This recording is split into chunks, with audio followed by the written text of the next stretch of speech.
Assalamualaikum warahmatullahi wabarakatuh. Alhamdulillahirrabbilalamin. Wassalatu wassalamu ala asyrafil anbiya'i wal mursalin Sayyidina Muhammad ni Abdillah wa ala alihi wa sahbihi ajmain, amma ba'du. Yang saya hormati sahabat saya di sini sudah hadir bersama-sama dengan kita di sini, Ketua KPUD Kota Tangerang Selatan yang ganteng, kece, membahana. Bapak Muhammad Taufik MZ, Masya Allah. Ini beliau sahabat saya dari dulu nih pemirsa. Jadi sampai sekarang sudah menjadi Ketua KPUD Kota Tangerang Selatan. Kita tetap hadir sama-sama membersamai tumbuh dan berkembangnya kota ini nih. Bukti kecintaan kita. Kasih aplaus dong buat Bapak Ketua KPUD kita. Oke, terima kasih juga saya ucapkan buat teman-teman saya sudah hadir di sini. Ini tim squad Historia The Series yang sudah ada. Ya. Terima kasih banyak teman-teman sudah bisa hadir sama-sama bersamai, dan para tamu, para undangan yang ada di depan maupun yang ada di atas tol sana. Oke. Halo, kita kasih hello. Oke. Segala puji bagi Allah Subhanahu wa taala, kita panjatkan setinggi-tingginya limpahan kasih sayang, rahmat, cinta dan rasa sayangnya pada kita, sehingga alhamdulillah kita bisa diberikan nikmat sehat badan, bisa berkumpul kembali di sini bersama-sama untuk mengikuti giat mingguan kita Historia Tangsel dalam tajuk konsep Historia The Series. Alhamdulillah sudah sampai ke part 10 dengan tema kita peran media dan komunitas dalam menangkal isu hoax pemilu. Ini sejalan ini. Cuman memang untuk lebih serunya lagi, sebelumnya kita aturkan salawat dan salam kepada junjungan besar kita, Kanjeng Nabiullah Muhammad ya Rasulullah sallallahu alaihi wasallam ya. Semoga kita bagian dari umat-umatnya yang setia sampai di akhir zaman nanti. Nah, jalannya acara, diskusi kita pada hari ini memang kita santai. Tidak ada yang formil-formil di sini dan tidak ada egaliter di sini nih. Semua kita konsep dengan ringan, cerdas, kemudian juga bisa terjadi interaksi dan juga kebersamaan dalam membangun diskusi yang produktif. Jalannya acara biar lebih seru lagi akan dipandu ini sama Nyonya kece kita ini nih.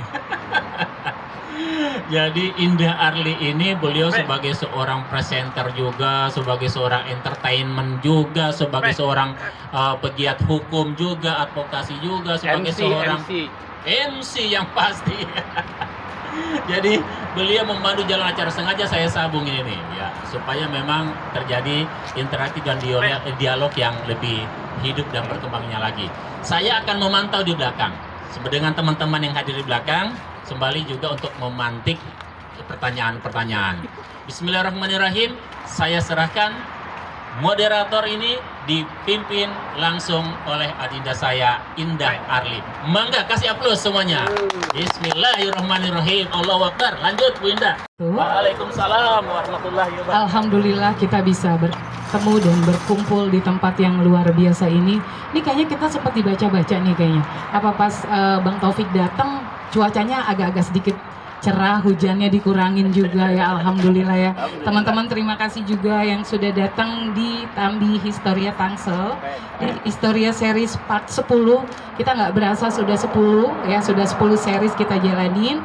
Dan hari ini adalah peran media dan komunitas dalam menangkal hoak pemilu. Tentunya kita di sini juga sangat bersyukur di tengah-tengah kita hadir. Saya biasanya manggil dan teman-teman kalau di Parpol manggilnya Bang Taufik ya. Luar biasa kita ketemu dengan Bang Taufik di pagi hari ini. Nanti kita berdiskusi aja, kita ngobrol-ngobrol santai gimana sih menghadapi dan menghadapi hoak di pemilu. Kita nanti menghadapi pemilu kalau nggak salah di tahun 2029 ya. Sebelum kita mulai dulu, ada beberapa petikan yang akan nanti saya utarakan dengan Bang Taufik. Mungkin dari teman-teman juga bagaimana sih teman-teman di sini, kan kita berbicara berorganisasi, kita semua ikut berorganisasi ya. Organisasi itu kalau di Tangsel paling banyak itu ada di Tangsel. Cuman mohon izin Bang Taufik, cuman nggak buntut kuda doang katanya nggak dijadiin organisasi, betul nggak sih? Karena semuanya di Tangsel itu dijadikan organisasi. Tapi dengan adanya organisasi di Tangsel atau di tempat kita semuanya, kita sangat bersyukur, dan ini adalah peran penting kita di dalam pemilu. ya, entah itu organisasinya, biasanya kalau ibu-ibu ada di sini Bu Murni di PKK-nya gitu kan, di Posyandunya, atau teman komunitas-komunitas lainnya itu banyak gitu kan. Jadi pagi hari ini sangat luar biasa kalau kita bisa berdiskusi bareng sama Bang Taufik. Dan sebelumnya juga saya mengucapkan terima kasih Bang Taufik sudah bisa hadir di sini, dan kita juga perlu memperkenalkan gimana sih Bang Taufik bisa ada di posisi KPUD, karena saya udah kenal lama nih, ya udah kenal lama banget. Biasanya kalau ke kantor agak serius ngobrolnya gitu kan. Kalau di sini akhirnya Bang Taufik datang, kita mau agak-agak santai ya. Sebelumnya kita akan memperkenalkan dulu tentang Bang Taufik, profilnya bagaimana gitu ya, kenapa bisa ada di KPU, sebelumnya di mana. Oke, kita kasih aplaus dulu untuk Bang Taufik di pagi hari ini.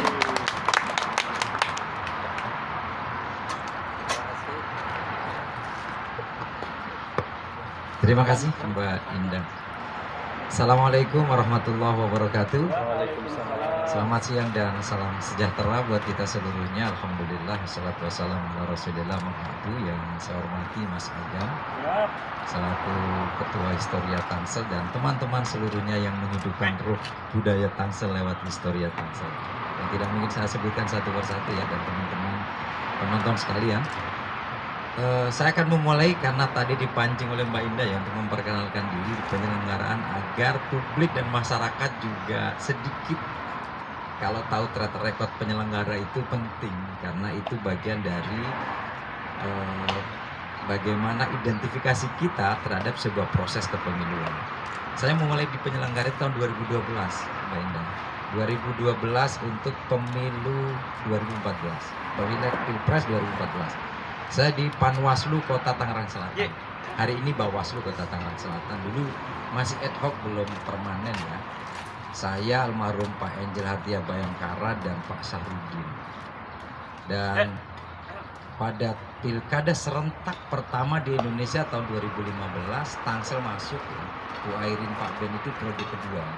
Ada 3 pasangan calon. Ada Bu Airin Pak Ben, kemudian Iksan Mojoli, Claudia Chandra, sama almarhum Pak Arsid dengan Bu Elvir.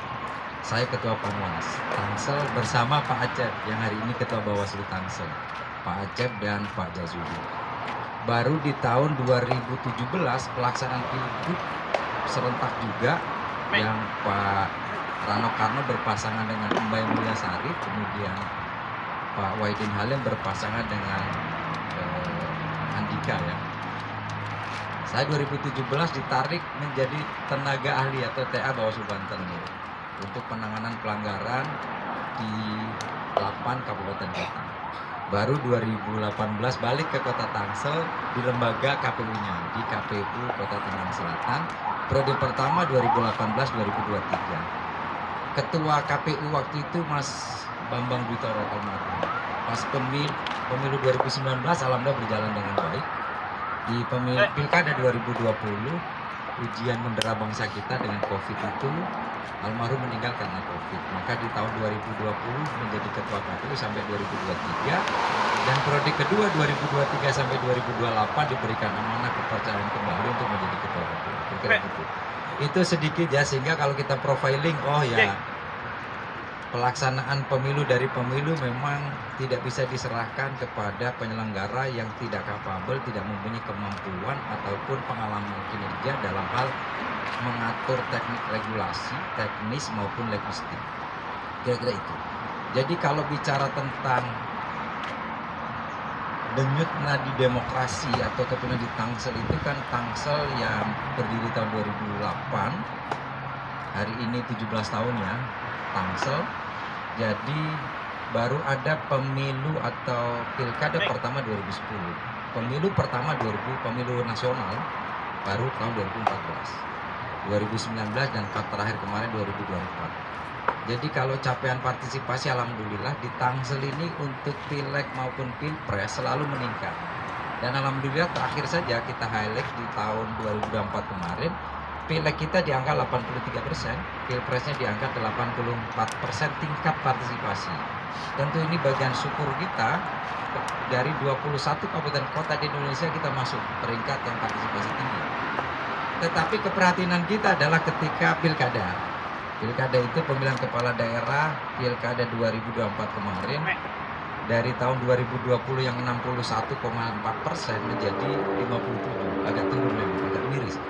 Nah, oleh karena itu tentu KPU memandang perlu dan memberikan apresiasi tinggi-tingginya komunitas-komunitas seperti Historia Tangsel memberikan media untuk kita berdialog, berdiskusi, karena KPU tidak bisa berdiri sendiri, nggak bisa melaksanakan tugas-tugas dengan sendirinya tanpa stakeholder, tanpa kontribusi positif dari komunitas-komunitas termasuk Historia Tangsel yang berisi orang-orang hebat di Kota Tangerang Selatan. Gitu Mbak Indah. Lanjut apa lagi nih kita? Ya, itu perjalanan singkat ya. Pertama Bang Taufik bisa ada di KPUD Tangsel.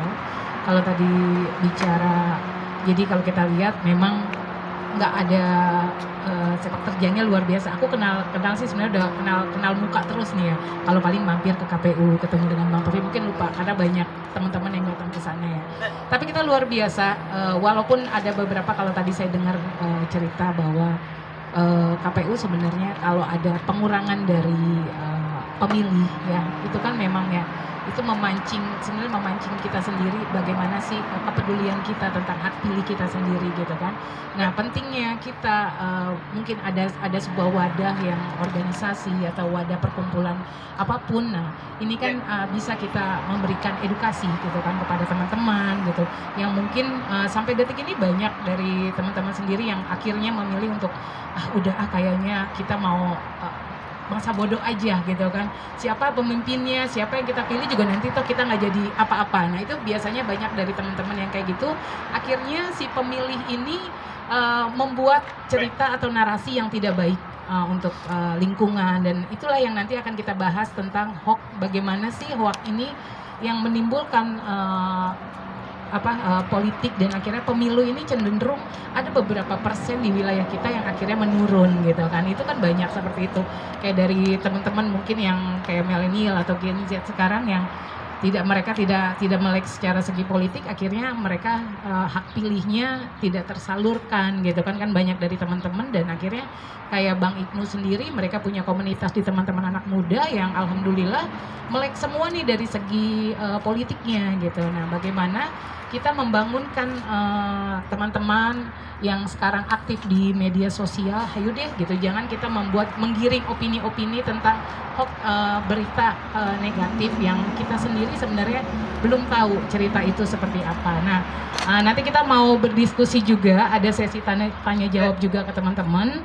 Beberapa sebelum nanti ada sesi tanya jawab, dan mungkin Bang Taufik bisa menjelaskan bagaimana sih strategi pemilu untuk memenangkan pemilu ini, atau membuat cerita-cerita hoax ini bisa sedikit berkurang gitu kan di media sosial atau di teman-teman kelompok-kelompok forum-forum tertentu gitu. Oke. Sebelumnya saya sampaikan sedikit ke Bang Taufik bahwa media berperan vital dalam memenangkan pemilu sebagai membentuk opini publik, saluran kampanye dan alat mobilitas dukungan melalui pemberitahuan media mempengaruhi persepsi pemilih terhadap kandidatnya. Nah, meningkatnya partisipasi serta membantu menyebarkan gimmick-gimmick atau soft complaint untuk membangun citra media di masa, dan media massa atau media digital juga berfungsi sebagai kontrol sosial dan pengawas integritas dalam proses pemilu. Nah, kita akan bahas semuanya di sini. Jadi teman-teman nanti yang mau tanya jawab juga dengan Bang Taufik boleh, bagaimana sih kita media berperan penting dalam hal pemilu, dan kelompok-kelompok kita juga gitu kan, untuk mengurangi, kita benar-benar mengurangi, mungkin kalau benar menghilangkan belum ya, karena media sosial itu benar-benar pakem di anak-anak kecil aja sekarang udah bisa buka gadget. Jadi gimana kita mengurangi tentang hoax di media sosial tentang pemilu itu. Ya, nanti teman-teman boleh disiapkan untuk sesi tanya jawabnya. Untuk Bang Taufik silakan. Harus dari hulu sampai hilir nih. Jadi kita akan mulai dari sejarah, kenapa muncul hoax dan lain sebagainya, atau black campaign, negatif campaign gitu ya. Dan itu sebuah keniscayaan nggak bisa kita pungkiri. Jadi founding fathers kita dalam mendirikan negara kesatuan Republik Indonesia ini adalah negara yang demokrasi. Tetapi tentu kita harus menggarisbawahi apa yang disampaikan oleh proklamator kita. Bung Hatta itu menyampaikan demokrasi kita adalah demokrasi keindonesiaan, yang tidak demokrasi liberal yang menghalalkan segala cara, demokrasi kapitalis yang seluruhnya diukur dengan materi maupun dengan logistik. Nah, maka KPU harus berani hari ini dan tentu seterusnya ke depan tidak hanya bicara secara administratif, tidak hanya bicara secara prosedural, tetapi sudah kepada substansial dan substansi dari sebuah penyelenggaraan pemilu maupun demokrasi di Indonesia. Jadi pemilu itu memang ajang konflik yang sah dan legal di Indonesia dalam konotasi yang positif ya, bukan konotasi yang negatif. Konflik vertikal horizontal enggak, tapi konflik kepentingan, konflik gagasan, konflik ide dan narasi-narasi politik. Nah, oleh karena itu tentu peserta pemilu dalam ini partai politik atau peserta pemilu dalam pasangan calon presiden, pasangan calon gubernur, wali kota atau bupati pasti dengan timnya akan menyusun narasi-narasi yang menaruh simpati publik, tetapi tidak menutup kemungkinan di timnya juga kemudian membuat sebuah narasi-narasi yang kemudian oleh kelompok lain atau oleh publik dianggap ini hoax, ini negatif kampanye, ini politik hitam kepada pasangan calon lain atau kepentingan-kepentingan lain. Nah, Bapak Ibu sekalian, teman-teman, bahwa karena pemilu tadi ajang kontestasi, ajang konflik yang sah dan legal menurut undang-undang dan taat aturan, karena tidak ada permusyawaratan besar di negara kita ini. Bagaimana menentukan pemimpin yang akan mengurus dari Sabang sampai Merauke, dari Pulau Miangas sampai Pulau Rote, dari Aceh sampai Papua, nggak ada musyawarah besar kecuali memang pemilu namanya. Nah, oleh karena itu, sekali lagi KPU memang dalam tataran regulasi, tata aturan, undang-undang maupun pelaksana undang-undang maupun PKPU dan logistik teknis lainnya. Tapi kalau sudah masuk dalam tataran yang substansial, maka KPU hadir untuk begini. Pemilu itu pada dasarnya masyarakat tidak lagi disuguhkan, ditawarkan, ini loh pasangan calon presidennya, ini calon peserta pemilu partai A, visi misinya, enggak hanya itu. Tetapi KPU dengan jajarannya, dengan Bako Humasnya harus berani turun ke lapangan, menyentuh seluruh segmentasi masyarakat termasuk komunitas-komunitas, bahwa pemilu itu bukan hanya sekedar rutinitas, ritualitas 5 tahunan. Yang 5 menit di TPS selesai, persoalan nanti yang jadi siapa bodo amat, kira-kira gitu ya.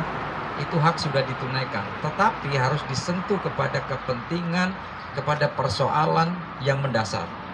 Jadi pemilu itu sebetulnya mengkonversi suara kita ini, suara rakyat menjadi kekuasaan.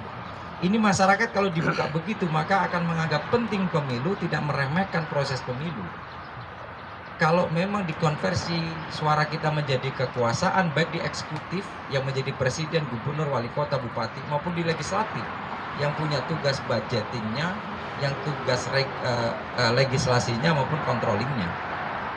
Bayangkan Bapak Ibu, teman-teman seluruhnya, begitu konversi kekuasaan akan mengakses SDM, sumber daya manusia. Jadi wajar kalau misalkan pasangan calon presiden terpilih menentukan, karena memang presidensial, menteri-menterinya, kemudian di jajaran BUMN dan sebagainya, ya dari kelompok dalam tanda kutip gitu ya, dari kelompok mereka, karena mereka diberikan mandat, diberikan amanah untuk mengelola SDM, mengurus bangsa kita ini selama 5 tahun ke depan.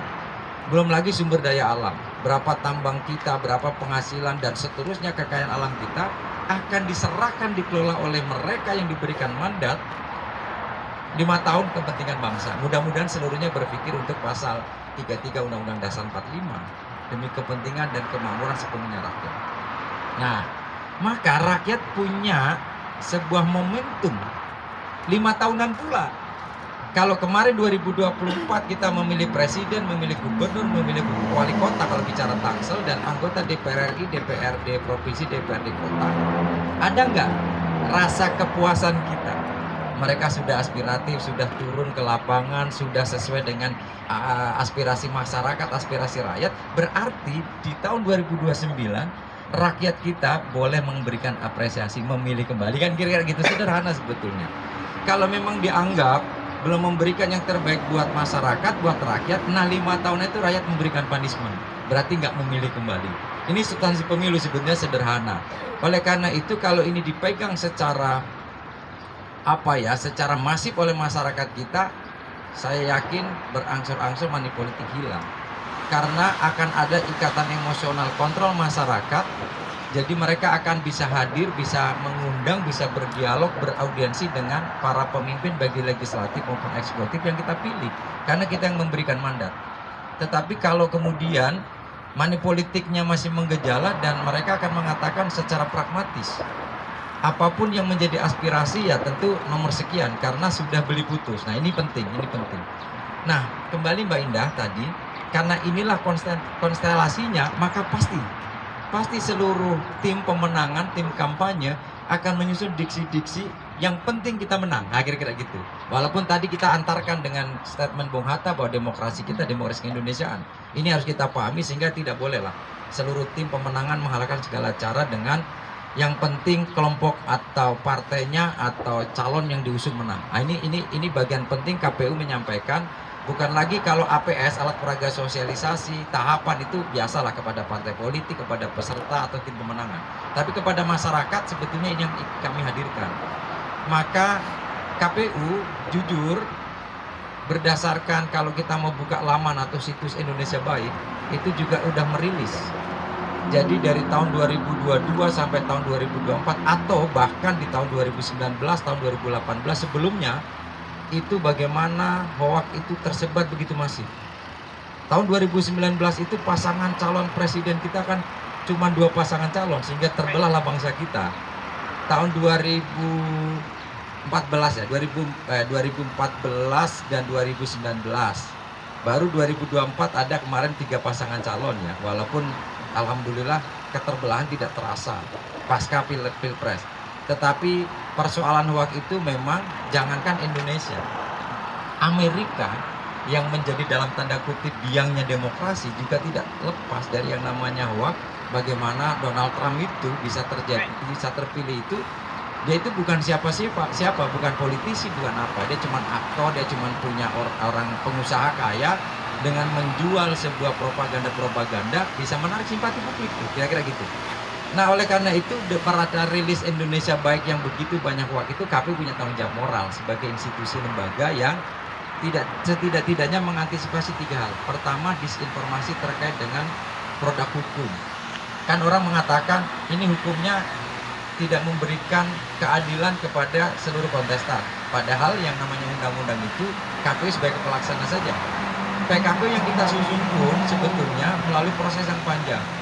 Dari sebuah diskusi FGD gitu ya, dari rancangan KPU susun maka di FGD-kan atau fokus group discussion dengan para pakar, para akademisi dan seterusnya. Habis hasil dari FGD kita konseling dengan Komisi 2. Konseling itu ngobrol-ngobrol gitu, non formal. Adakah masukan, tanggapan dan sebagainya. Hasil konseling itu kita uji publikkan. Kira-kira ini nyambung nggak di masyarakat? Kira-kira pelaksanaannya bagaimana, tantangan dan kemudian pro kontranya. Baru kemudian hasil dari uji publik kita dorong lagi menjadi FGD final PKPU. Nah oleh karena itu sesungguhnya kalau mengatakan KPU mengatur, membuat aturan yang tidak seimbang, tidak berimbang, tidak equal, itu bagian KPU untuk menjawab. Yang kedua, disinformasi terhadap teknis penyelenggaraan. Wah ini misalkan KPU-nya harusnya bisa pakai e-vote saja misalnya dan seterusnya, sehingga tidak rekapnya berjenjang, ada penggelembungan suara, ada kecurigaan penghapusan suara tokoh-tokoh tertentu misalkan. Bayangkan bahwa ini secara sistem e-rekap, secara manual itu dikawal oleh para saksi, pasangan calon, saksi partai dan sebagainya. Kita juga sampaikan. Jadi kalau diksi dilawan diksi, argumentasi dilawan argumentasi, sama disinformasi terkait hasil pemilu. Itu KPU tugas itu. Contoh ya, dulu tahun 2019 kan beredar isu bahwa suara di Malaysia gitu, suara untuk DPR sudah tercoblos sekian kontainer misalkan. Nah itu isu itu, maka KPU harus cek, pastikan turun ke Malaysia benar itu terjadi apa enggak. Nah kalau enggak ya nggak usah berkuar-kuar, nggak usah kemudian bikin apapun. Pak KPU cukup di Pak Gomas membuat rilis, membuat berita yang seimbang, kemudian mengundang platform media yang terverifikasi. Jadi platform media terverifikasi itu kayak YouTube, Instagram, TikTok itu juga kita diundang oleh KPRI didiskusikan agar ketika ada hoax yang indikasi yang memecah belah, yang sangat mendiskreditkan, KPU tidak punya kewenangan men-take down. Yang men-take down ya platform digitalnya itu. Jadi kita bekerja sama untuk mereka yang men-take down atas informasi-informasi yang dianggap akan mengacaukan persoalan kebangsaan dan bernegara ini. Nah kira-kira gitu. Nah KPU di samping rilis, Bako Humasnya aktif. Dia juga harus berani menampilkan berita-berita yang sebenarnya, kemudian menampilkan juga tokoh-tokoh yang kemudian memberikan penilaian yang genuine, yang murni gitu ya, yang kita sitir, yang kita ambil menjadi bagian penting agar masyarakat tidak mengatakan KPU apologi. Karena KPU akan menjawab dengan membela diri, membela lembaga. Tapi tokoh-tokoh yang genuine, yang memberikan pendapat, yang memberikan jawaban yang seimbang, jawaban yang membenarkan atas apa yang menjadi langkah-langkah KPU, ya kita sitir juga. Nah kira-kira gitu Mbak Indah. Oleh karena itu penting gadget friendly anak-anak Gen Z, apalagi nanti Gen Alpha di pemilu 2029, penting kiranya untuk kita hari ini hadir di komunitas Historia Tangsel yang tentu budaya itu menjadi nilai yang akan melingkupi seluruh segmentasi kehidupan. Bagaimana berbudaya betul kata yang baik. Kami ingin mengajak kepada komunitas, mari kita bersama-sama saring dulu sebelum sharing lah kira gitu. Saring sebelum sharing. Karena memang apa yang jari-jari kita ketik hari ini itu bukan berdampak pada hari ini tapi pada hari esok, lusa dan seterusnya. Kalau memang itu dianggap dosa jariah, resikonya itu. Kalau minjem Mas Ibnu ini Tangsel kan cerdas, modern, religius. Jadi kecerdasan Tangsel kemodernan dalam seluruh aplikasi kehidupan, jangan lupakan nilai-nilai religiusitas. Kebaikan yang kita tanam akan menjadi jariah ibadah. Begitu juga fitnah, ujaran kebencian yang kita tanam akan jariah dosa juga yang akan kita peroleh. Nah kira-kira gitu Mbak Indah, terima kasih, mudah-mudahan bisa kita kembangkan. Kita kasih aplaus yang luar biasa. Lumayan ya, lumayan agak kebuka sedikit ya. Jadi buat kita semua yang tangannya agak-agak gatal ya biasanya. Tapi benar, ada dua hal di dunia ini yang tidak bisa dinasehati. Yang pertama jatuh cinta, yang kedua milih presiden. Betul nggak? Jadi kalau udah ada pemilihan, itu jangankan kita sama tetangga gitu. Sama orang rumah aja kadang-kadang kita bisa nggak cocok, betul nggak sih? Ya, yang ini milih yang ini, yang ini milih yang ini. Teman kita juga, teman sebangku, teman semakan, kadang-kadang bisa terpecah belah. Ya kadang-kadang beda pilihan itu gitu ya. Oke, dari teman-teman sudah siap yang mau mungkin mau ditanyain dari sisi kanan, dari sisi kiri. Karena itu luar biasa. Ini PR kita buat nanti di 2029 ya. Ya, jadi nanti kita akan tadi udah dibahas bagaimana sih dengan pemilih yang mungkin yang sekarang dan nanti tahun 2029 akan naik kembali ya. Mungkin kan kita kan dari sekarang sudah merasakan nih apa sih janji-janji dia ya gitu, janji-janji yang kampanye kemarin sudahkah terselesaikan berapa persen gitu kan. Jadi teman-teman bisa menikmati apa yang memang para pemimpin yang sudah kita pilih gitu. Oke, dari sisi kanan sudah ada yang langsung saja pertanyaan langsung ya Pak. Tadi sempat dibahas tentang Gen Z, anak muda dari komunitas. Pertanyaan saya, jika komunitas muda ingin terlibat langsung membantu edukasi pemilu, langkah awal apa? Yang kedua, apa tantangan terbesar kepada UB dalam membangun kepercayaan anak muda terhadap proses pemilu? Terima kasih. biar langsung nanti dijawab. Yang dari sisi kiri sudah ada yang mau bertanya. Inu ada Inu? No, Oh ya. ayo. Baik, tanpa salam. Saya menggarisbawahi soal tadi KPU dalam hal ini diwakili oleh Ketua. Nama dulu biar kedengaran. Oh ya, nama Muhammad Fathi. Pati. Panggil Fathi atau Jo aja cukup. Kalau di lingkup musik Jo dipanggil. Oke.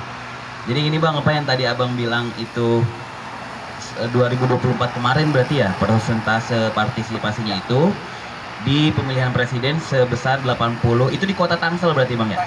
Di kota Tangsel, oke. Sebesar 80% ke atas berarti kan di pemilu presiden, pemilihan presiden dan legislatif, dalam hal ini pemilu dah. sedangkan di pilkada turun menjadi 57%.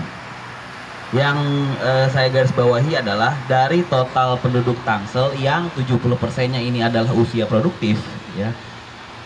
Dan dalam usia produktif ini berarti banyak diantaranya adalah anak-anak milenial dan generasi Z. Berkaitan dengan sosial media dan hoax, ya kan, yang mana sesungguhnya kita tahu bahwa anak milenial dan Gen Z ini justru malah lebih selektif dan lebih kritis soal isu-isu yang beredar di sosial media dan penggunaannya. Jadi kenapa persentase di pemilihan kepala daerah ini tidak menjadi concern bagi anak-anak muda, atau apakah karena hoax yang beredar, yang saya rasa kayaknya bukan itu, atau karena memang tingkat kepedulian mereka yang hanya peduli pada isu-isu yang lebih megah dan lebih grande, yaitu pemilu, dibanding pilkada yang mereka sendiri pun menurut saya mungkin ada rasa ketidakpedulian terhadap rumah sendiri, karena menurut mereka kayaknya apa begitu gitu Pak, kayaknya kalau udah presidennya benar harusnya ke bawah-bawahnya mungkin benar gitu.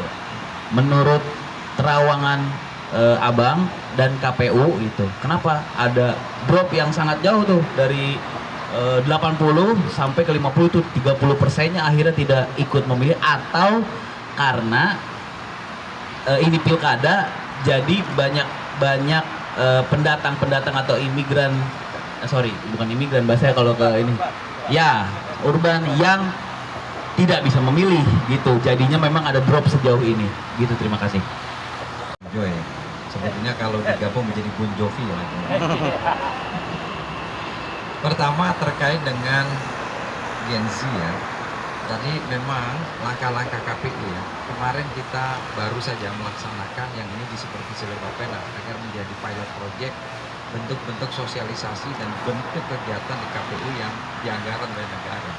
Kita bikin sekolah jawara demokrasi, karena kearifan lokal Banten saja, sekolah jawara demokrasi selama 3 hari di Swissberg kita laksanakan. Kita undang 12 SMA negeri yang ada di Kota Tangerang Selatan dan 8 SMK negeri yang ada di Kota Tangerang Selatan. Karena agenda KCD itu kita tahu persis gitu, agenda pendidikannya, belajar mengajarnya, kalau swasta atau yang lain belum, tapi kedepannya pasti kita rangkul.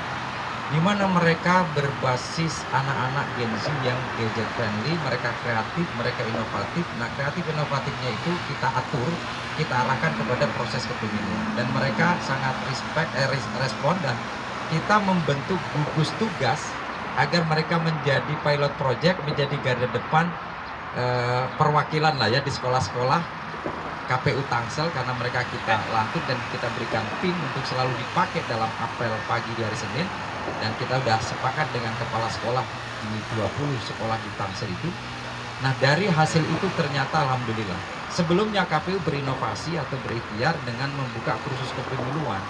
Dari hasil kursus kepemiluan itu lahirlah anak-anak muda yang genuine dalam berpikir, tidak emosional tapi rasional. Mereka menjadi relawan demokrasi. Mudah-mudahan kedepannya ada komunitas-komunitas lain yang bisa kita rangkul lagi dan menjadi juga bagian sinergi kita dengan komunitas lain. Itu langkah-langkah yang KPU lakukan, termasuk bagaimana hari ini menangkal hoax dan lain sebagainya. Satu, bukan hanya lagi saring sebelum sharing ya, tapi kan Undang-Undang ITE itu sudah diterapkan juga. Maka kalau mereka menemukan konten-konten atau informasi, maka harus dicari informasi, contoh tentang negatifnya KPU, maka harus dicari kepada sumber berita di KPU, misalnya tentang Bawaslu ya ke Bawaslu, tentang Kemendagri tentu kita buka laman Kemendagri, apakah benar informasi itu. Kita latih anak-anak itu untuk meng-cross check, mencari informasi yang A1. Kalau memang ada itu bisa melaporkan. Nah, oleh karena itu KPU juga membuka unit pelayanan itu bukan hanya persoalan daftar pemilih, bukan hanya persoalan JDIH, jaringan dokumentasi informasi hukum, tapi PPID-nya juga.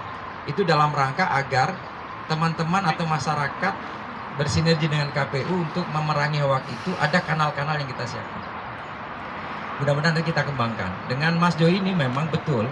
Tadi ingin kami sampaikan, kami di Konsolnas mendapatkan penghargaan terkait dengan partisipasi yang tinggi di Pileg dan Pilpres. Tapi begitu di pilkada kita itu bagian dari 24 kabupaten kota dari 505 kabupaten kota yang tingkat paling rendah. Memang kalau kita runtut dari pilkada pertama 2010 di angka 58, 2015 di angka 56. 2020 pandemi Covid extraordinary election tapi malah naik menjadi 61. Yang normal-normal kemarin di pilkada 2024 malah di 57. Memang masyarakat kita 1.400.000, DPT kita 1.200.000. Pas pilkada 1 juta ya 205 lah kira-kira gitu.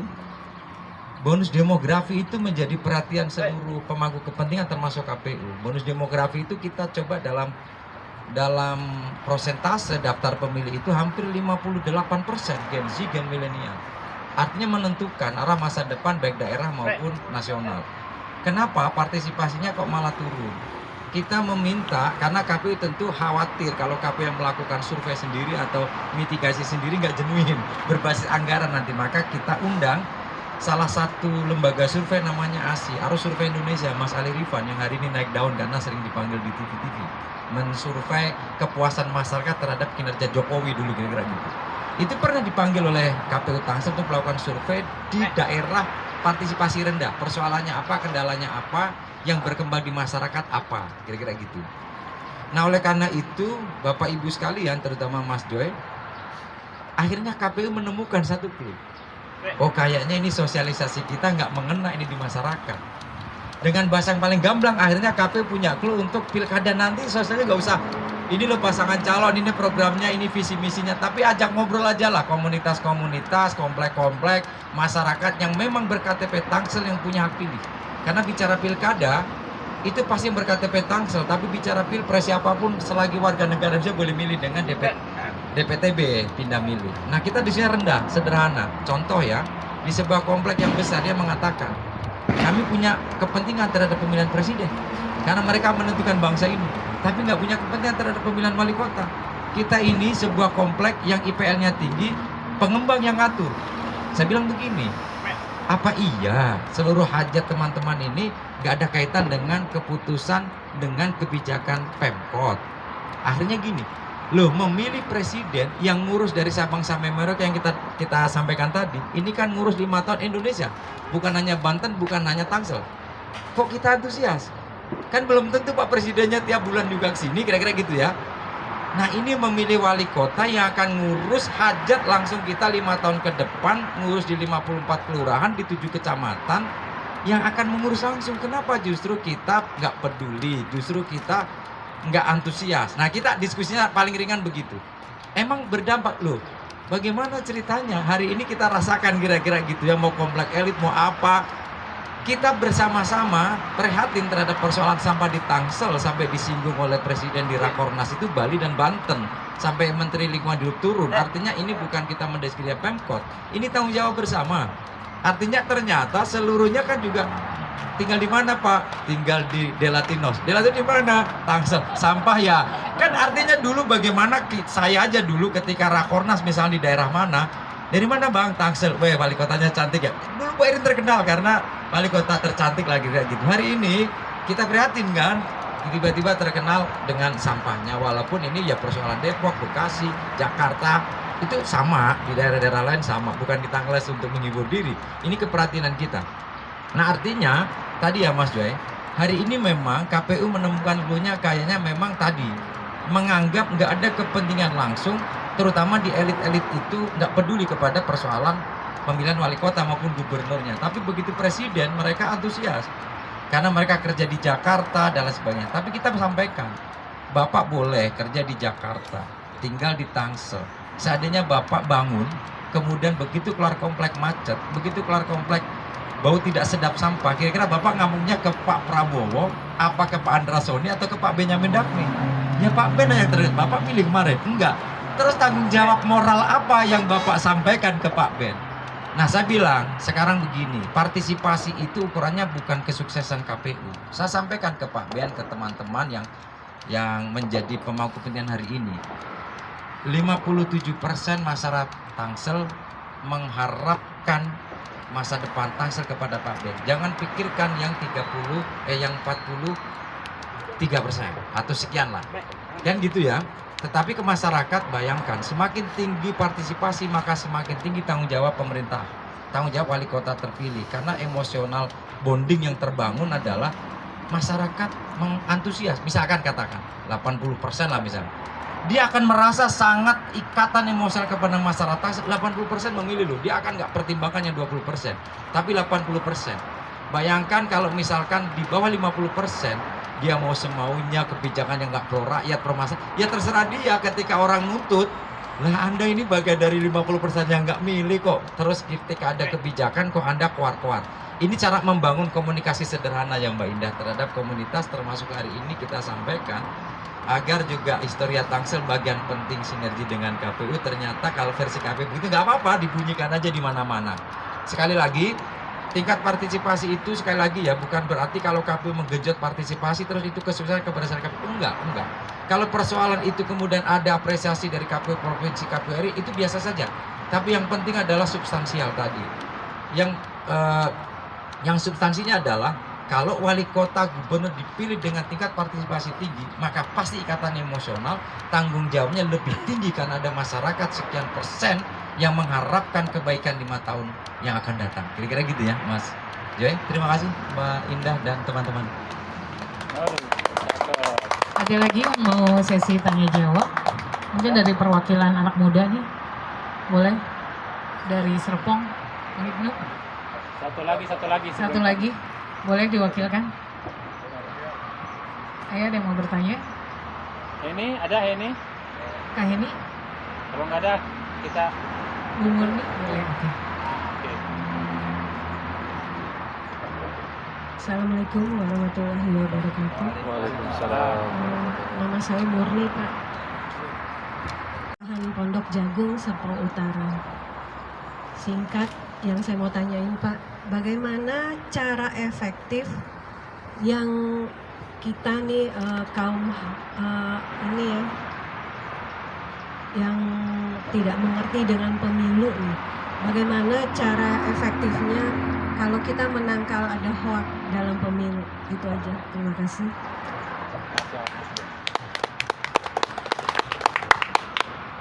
Baik, terima kasih Bunda Murni. Alhamdulillah bajunya merah seperti bisnya gitu ya. Jadi beliau lah yang punya bis murni. Jadi alhamdulillah nanti suatu saat kita akan ada tamasya tinggal ngomongin ibu. Pertanyaan hampir sama senada ya, tetapi ini terkait dengan lebih umum. Bagaimana strategi untuk menangkal hoax? Jadi kalau Kemenkominfo gitu, itu selalu merilis tuh berita-berita yang hoax, Indonesia Baik, banyak sebetulnya. Nah, gini, ada satu yang menarik ya. Pernah dengar drone emprit? Pernah dengar ya, drone emprit itu kan ditemukan oleh seorang tokoh yang dia prihatin terhadap penyebaran hoax dan sebagainya yang di medsos, di media sosial, di platform digital itu. Kan kita ini juga sekedar baca, ya cukup di kita, mau marah, mau emosi, mau seneng, mau bersetuju atau tidak. Kadang-kadang ya sebagian lagi men-share ke grupnya atau ke teman-teman dekat, benar nggak sih ini, benar nggak sih ini. Nah, karena itu nggak bisa diantisipasi dan tidak bisa kemudian ada penyelesaian konkret, ada seorang tokoh IT yang kemudian menemukan drone emprit namanya. Drone emprit itu yang namanya drone keliling lah gitu ya. Nah, itu dimasuk ke dalam platform digital, perkembangan informasi yang ada di sosmed itu dia masuk tuh. Dia bisa menyaring tuh kira-kira gitu, sehingga dia bisa memastikan bahwa, contoh misalkan CNN pernah memberitakan, nah beritanya tentang misalkan pemilu 2024 adalah pemilu terburuk. Ini drone emprit itu langsung bisa mengakses kepada sumber CNN. Ternyata begitu rutut, itu judulnya bombastis banget yang diambil dari judul media lokal. Ternyata isinya nggak seheboh apa yang judul itu lah kira-kira gitu. Nah, drone emprit itu bagian penting juga tokoh-tokoh kita gitu ya. Yaitu bicara IT, kalau bicara kita humanis gitu ya. Ya siapapun yang dengar minimal, kalau bahasa Mas Ibnu itu tabayun gitu. Nggak ada islah kalau nggak ada tabayun. Saling menjelaskan, saling ditabayunkan. Contoh nih Ibu, tadi ya kan mungkin ada kalau di tingkat kelurahan ada PPS, di tingkat kecamatan ada PPK, pada hari ada KPPS. Kalau ada informasi kira-kira kalau menyangkut informasi tentang kepemiluan, kok jauh ke KPU Tangsel. Kalau KPU Tangsel sih saya welcome, senang gitu didatengin orang untuk diskusi, dialog, mempertanyakan. Kami siapkan jawaban, kami siapkan dokumen data lah kira-kira gitu, agar lebih trust gitu. Ah, Pak Taufik mah ngecap doang ini mah misalkan. Nah, ini data-data yang kita suguhkan, bahkan pulangnya kita kasih oleh-oleh data tadi gitu. Nah, ada PPS bisa berdialog bertanya dengan PPS. Kalau di Panwas tentu ada PKD, pengawas lurah atau desa, ada Panwascam juga ada di tingkat kota, ada Pak Acep, ada Bu Karin, ada Mas Didik, Mas Ilo dan Mas Apri. Kalau di KPU ada saya, ada Mas Bambang, ada Mas Ajat, Kang Ajat, ada Bu Eni, ada Bu Wit. Insya Allah kami itu gini Bu, selalu diskusi di 5 itu masing-masing punya latar belakang beda-beda. Kekurangan banyak lah di antara kami, tapi kekurangan bukan untuk saling mencela, untuk menguatkan, kelebihan untuk saling melengkapi.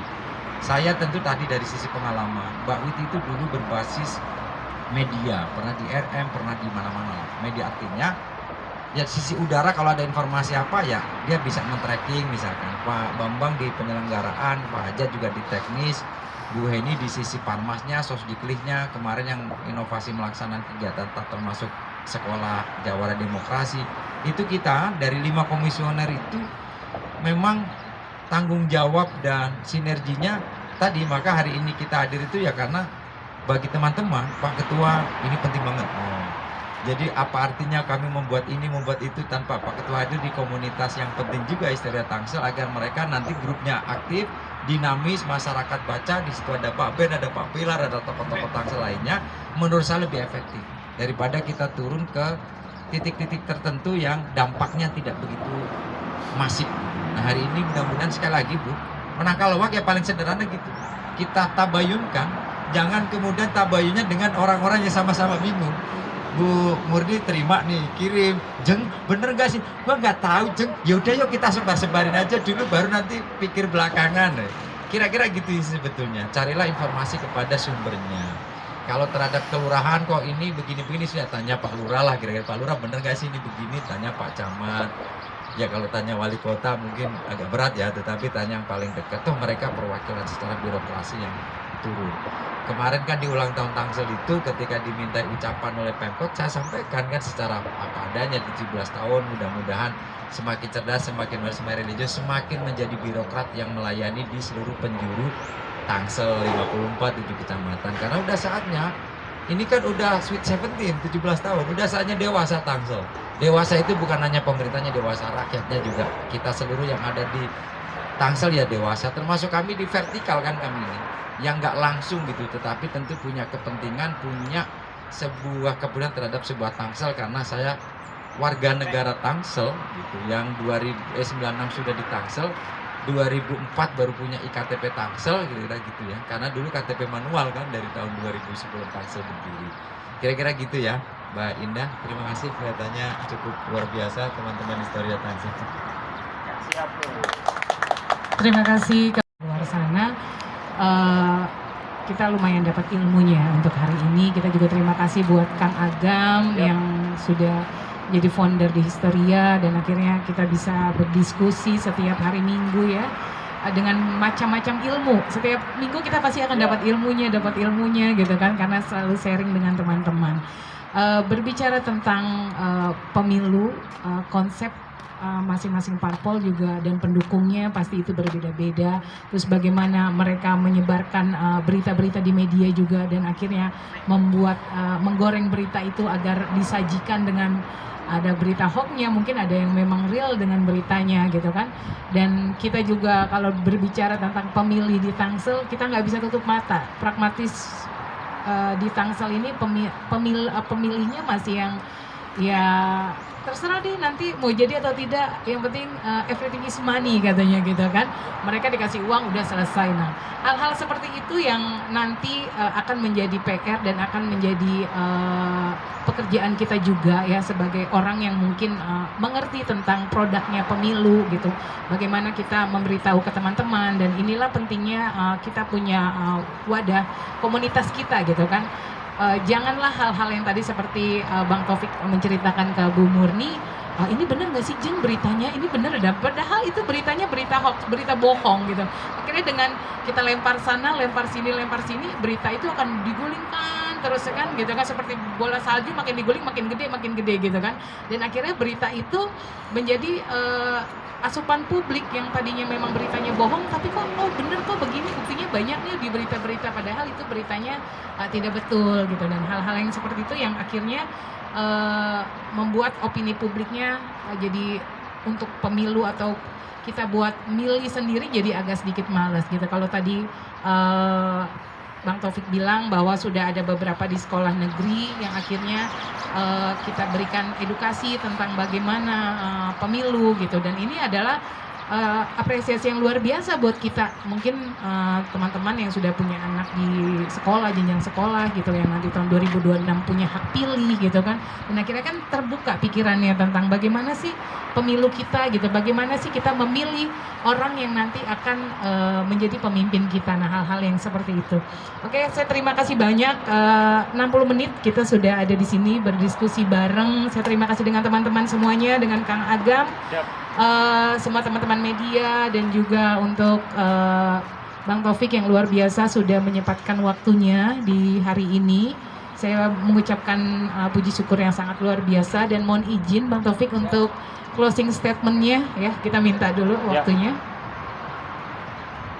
Baik, terima kasih Mbak Indah dan kawan-kawan seluruhnya. Closing statement KPU gitu ya, terkait dengan persoalan hari ini, bahwa kontestasi yang luhur, yang punya nilai-nilai edukasi kepada masyarakat terlepas dari eskalasi kepentingan, sepakat kita agitasi provokasi dalam kepentingan pemilu nasional 2029 nanti, terlepas dari narasi-narasi apapun, kita jadikan satu bingkai pemilu sebagai sarana integrasi bangsa.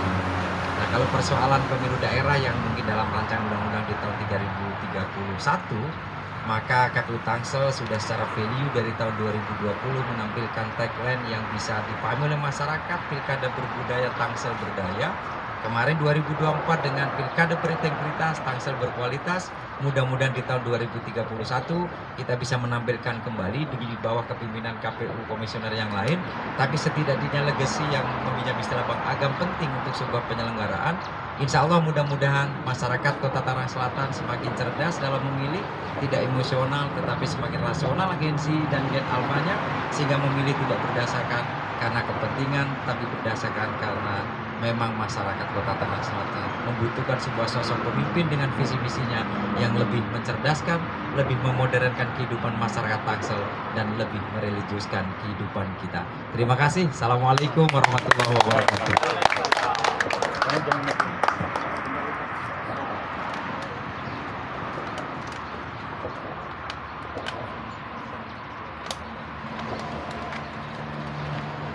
Terima kasih, 60 menit kita sudah berdiskusi di sini. Selanjutnya saya minta waktunya juga untuk founder dari Histeria Tangsel, Kang Agam. Ada closing statement juga. Terima kasih Kang Agam. Ya, baik. Terima kasih Indah ya, bukan closing statement. Jadi lebih cenderung pada memberikan apresiasi sepenuhnya kepada Ketua KPUD Kota Tangerang Selatan, Taufik MZ. Saya tadi di depan itu nggak bergeming itu, saya pantau memang layak beliau jadi Ketua KPUD karena memang dari pemaparannya itu terstruktur, akademik, saintis, jadi sehingga kita tidak perlu banyak pertanyaan lagi. Jadi kelihatan banget memang muka-muka visual kamera, kemudian juga isi di kepalanya itu udah komputer berjalan. Selaku penonton di depan juga itu merasa wah saya puas pada hari ini, juga tiktokan antara ketua dengan moderator ini sangat berkualitas sekali. Juga teman-teman saya ucapkan terima kasih juga buat Bu Indah, Bu Novi, kemudian juga ada Adinda Heni, kemudian juga di sana ada sahabat saya ini Bang Ibnu, double Ibnu. Jadi kalau yang ini Bang Ibnu senior ini nih.